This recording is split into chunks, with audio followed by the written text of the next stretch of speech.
వర్షాకాలం వచ్చి తగ్గిన తర్వాత, వర్షాలు పట్టడం ఆగిన తర్వాత కొన్ని వ్యాధులు బాగా పెరుగుతాయి, ఎస్పెషల్లీ జ్వరాలు. ఈ జ్వరాలకు సంబంధించి విష జ్వరాలు ఎక్కువగా నమోదవుతున్నాయి. డెంగ్యూ, మలేరియా, టైఫాయిడ్, వీటన్నిటిని మనం విష జ్వరాలు అనుకుంటాం.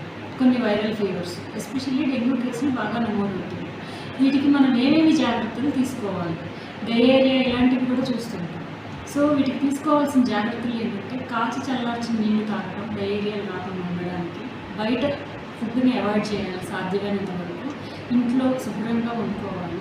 నెక్స్ట్ డెంగ్యూ ఫీవర్స్, మలేరియా ఇలాంటివి అవాయిడ్ చేయడానికి మనం తీసుకోవాల్సిన జాగ్రత్తలు ఏంటంటే, దోమలు కుట్టకుండా చూసుకోవాలి.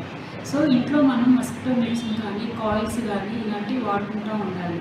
మనకి నిలవ నీళ్ళు లేకుండా చూసుకోవాలి. మూతలు పెట్టుకోవాలి. అన్ని బిందెలు కానీ, వాటర్ సోర్సెస్ ఏవి ఉంటే వాటిని క్లోజ్డ్గా ఉంచుకోవాలి. సో దట్ మస్కిటో వాటి మీద మల్టిప్లై అవ్వకుండా ఉంటుంది. దానివల్ల దోమల శాతం తగ్గి జబ్బులు తగ్గే అవకాశం ఉంటుంది.